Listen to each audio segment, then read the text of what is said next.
que os adolescentes de hoje têm tanta dificuldade em lidar com o não? Por que é tão difícil também para os pais impor esses limites? Participa com a gente, esse debate é muito importante. Vem cá aqui no nosso estúdio, eu recebo Letícia Santana, psicóloga. Obrigada, Lê, pela sua participação. Uma boa tarde, viu? E Letícia Boldt, que é mãe, tem adolescentes em casa, né, Lê? Qual que é a idade dos seus filhos? Você tem um mais velho? Eu tenho um mais velho que vai fazer 16 agora, quarta-feira, e uma de 7 anos. Para você, quando você vê uma reportagem como essa, a dificuldade dos pais em colocar o limite nos filhos, em dizer não, e também do outro lado, né, dos próprios filhos absorverem, aceitarem esse não, e aí chegar num ponto como esse, o que isso te causa, Lê?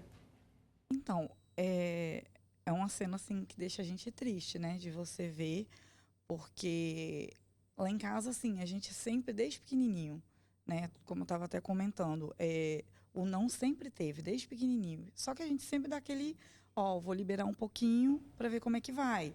Se melhorou um pouquinho, a gente vai dando aquela brechazinha, né? Então, sempre corrigindo, sempre mostrando, tá na hora de parar um pouquinho, não liberar demais, porque quando a gente libera muito, né, a gente acaba vendo umas cenas dessa, né? Às vezes a gente por que aconteceu isso, né? Quem é o culpado, né? Igual ali, né? Quem é o culpado nessa situação toda? Será que é só o adolescente, né? Então, assim, tem dos dois lados. Lá em casa a gente sempre conversou e sempre teve um limite. A partir de quando que está liberado? A partir de quando que não pode? Entendeu? Então, assim, eu acho que eu tenho que botar na balança, tem que tentar ver os dois lados, né? Letícia, a outra Letícia agora. Como e quando começa esse ensinamento? O ensinamento do limite, Roberta, é desde quando essa criança nasce, né? A gente sabe que essa criança ela está aqui no mundo, vivendo as experiências e querendo que os seus desejos sejam satisfeitos. Então, desde que ela nasce e à medida que ela vai crescendo, é muito importante que as famílias entendam que o não, a regra, ela precisa vir dentro dos limites de cada faixa etária e ela precisa ser muito clara para aquela faixa etária e muito consistente. Então, essa criança ela precisa entender que, à medida que ela vai explorando o mundo ele precisa ser explorado de uma forma consistente, de uma forma segura. E esse cuidador, esse pai, é esse que vai dizer o não, é esse que vai trazer o freio em prol do cuidado e do desenvolvimento dessa criança. Né? Agora, falar isso na primeira infância é muito mais fácil, não é, Letícia? Quando você tem filhos ali até 5 anos, dizer o não... Né? Você consegue ter o domínio da situação ainda, né? Fica mais fácil? Fica, com certeza. Depois que vai chegando uma certa idade, a gente já tem que, né, já é mais complicado. Aí é cara feia, aí fica às vezes batendo o pezinho, né? Bate mais de frente? Lá em casa não bate tanto não. Porque assim, como a gente já desde pequenininho já veio falando, então assim, igual teve casos que meu filho chegou a levar o celular para a escola escondido, né? E a gente vê a escola ligar para a gente, ele ficou muito tempo sem celular. Então, assim, ele ficava, eu quero meu celular, por favor. Não, você fez errado. Então, e aí, a partir dali, no primeiro dia, é até mais complicado, porque sente aquela falta, né? Mas aí, depois, ele começa a brincar com a irmã, começa a fazer outras coisas, começa a ajudar um pouco mais dentro de casa, porque vai vendo que a gente vai suprindo aquela necessidade também. Né? Além da gente tomar, a gente para conversar, para brincar, para ter os momentos, né? Que tem que ter aquele controle ali. Quem dera se fosse mais fácil, igual fosse na primeira fase, né? Na primeira infância. E aí a gente vê esses traços mais de rebeldia nos adolescentes, né, Letícia? Por que é mais difícil? O que interfere, o que muda no comportamento deles, né, que faz com que eles acabem enfrentando mais, tendo mais coragem de enfrentar o não do pai e da mãe? Assim, são muitos fatores, né, Roberta? Assim, só acrescentando o que a Letícia coloca, e ela coloca muito bem essa questão assim, da consistência e da presença. Falar não para uma criança às vezes é difícil também, porque ela faz birra, ela quer aquilo, mas à medida que você vai sendo consistente, ela vai entendendo que aquilo é inegociável. Quando chega na adolescência, você tem ali um indivíduo que que está buscando uma identificação num grupo, ele já não é mais aquela criança que está totalmente submetida à responsabilidade dos pais, ele também tem autonomia, ele tem a força desse grupo que muitas vezes o valida nesse enfrentamento da família. Então, já é um momento mais, mais complicado, exige dos pais mais consistência.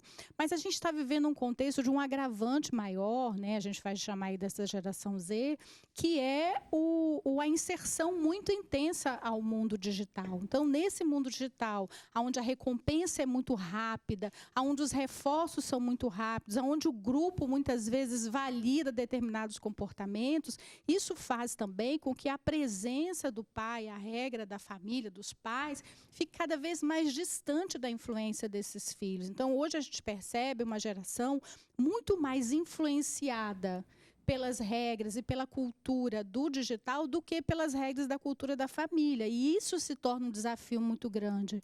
Continuar mantendo essa ligação, essa conexão, essa relação de respeito. Então, se a família consegue manter essa conexão com o filho, ela consegue negociar regras, consegue negociar nãos e consegue ser ouvida por esse adolescente. O problema que a gente tem visto é a desconexão desse adolescente com a família. Então, fica aí um alerta, né, para os pais que estão nos assistindo, que mesmo diante das dificuldades, porque às vezes eles não facilitam, Roberta, a gente sabe que não facilitam, não desista de manter um canal de comunicação com o seu filho, porque é esse canal de comunicação que vai garantir com que determinados nãos possam ser aceitos e validados, né? Olha aqui, a Clara Ribeiro participa com a gente pelo Facebook.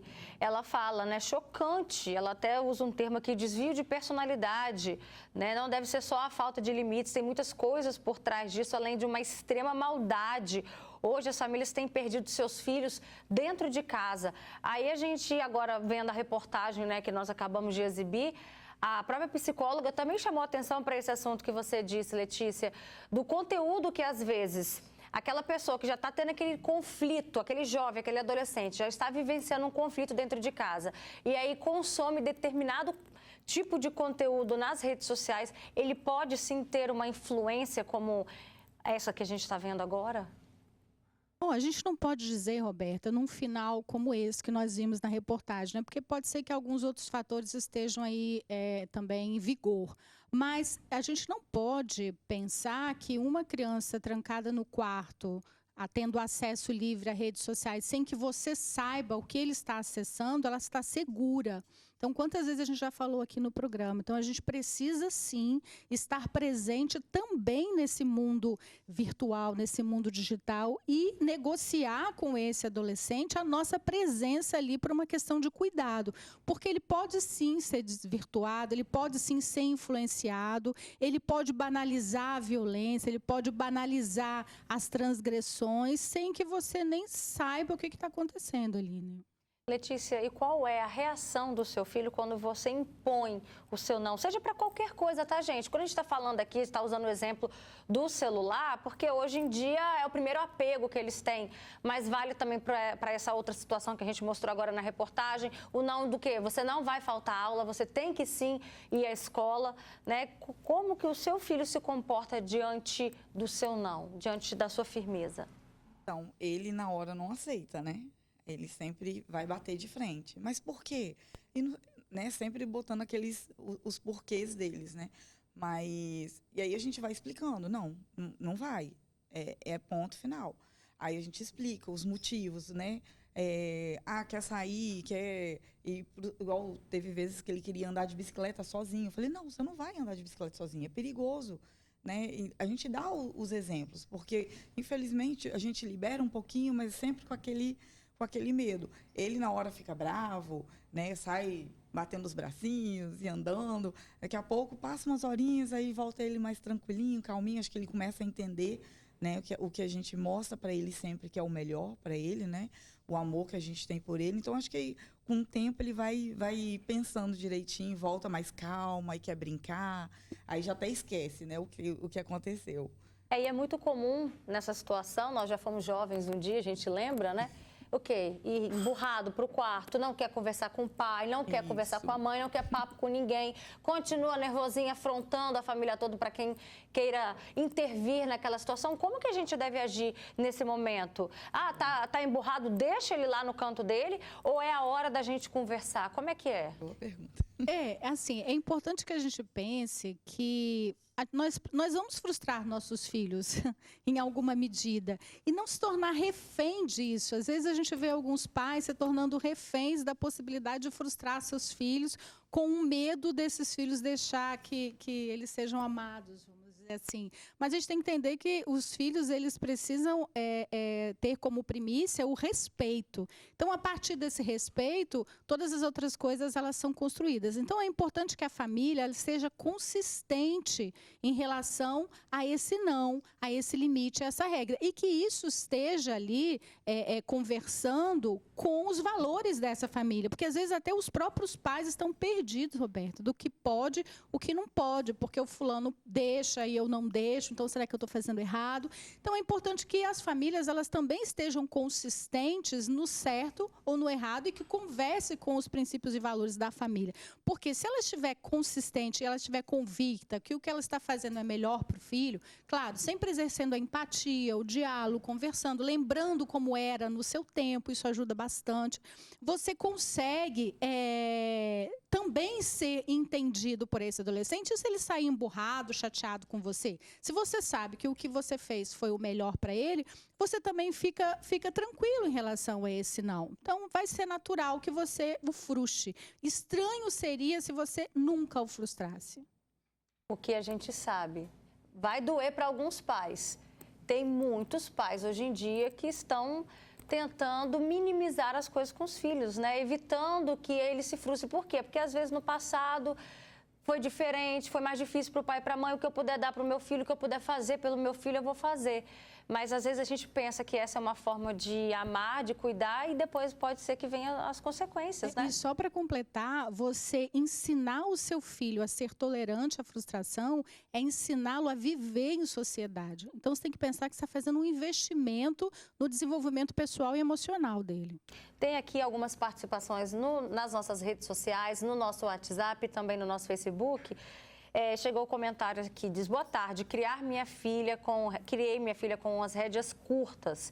Ensinei para ela sempre o caminho do bem, qualquer desvio de conduta, ela não teria mais como a mãe, não entendi agora essa parte. Hoje é uma mulher maravilhosa, só tenho orgulho dela, né? Mas falou que teve as rédeas curtas, era um termo que os pais antigamente usavam muito, né? Até hoje a gente usa, para falar a verdade. Boa tarde, Roberto. Os adolescentes de hoje em dia são muito rebeldes, está muito difícil de lidar com os adolescentes. Também tem outro comentário, diz aqui que filho tem que ter limites desde pequeno, tem que ser falado em casa, quem manda são os pais e tem que obedecer sem discussão, não podemos abrir mão. E aí esse telespectador tocou num ponto importante. Quando é não na sua casa, Letícia, ou tem algo para negociar? Não, é não. Não tem meio termo, vamos pensar, não. É não e acabou. Às vezes eu, como sou mais mole, aí às vezes, né, meu esposo fala, não pode. Aí eu já fico meio assim, mas não volto atrás. Aí depois eu que fico assim com o coração para mim mesmo, né? Ai, poxa, não podia.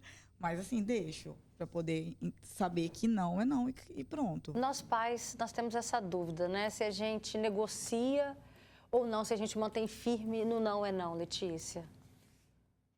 Pois é, assim, é até uma resposta... pergunta de milhões, né? Pois é, mas é uma pergunta, Roberto, que infelizmente não tem uma resposta. O que a gente precisa entender é que os extremos, eles são adoecedores. Um estilo parental autoritário é tão adoecedor quanto um permissivo. Então, o não é não, mas se for um não que talvez não seja tão consistente, talvez, enfim, precisa ser conversado aí também. Agora, o grande segredo da criação é a conexão, é o diálogo, é a empatia. Então, nós somos pais, mas também erramos. Nós somos pais, mas muitas vezes também nos equivocamos. Então, é importante, sim, antes de trazer a regra, antes de trazer o castigo, pense, reflita, não haja com impulsividade, para você não ter que sustentar depois algo que de repente não tem nem coerência. Essa proibição excessiva também pode ter um efeito contrário? Tudo que é excessivo não é bom.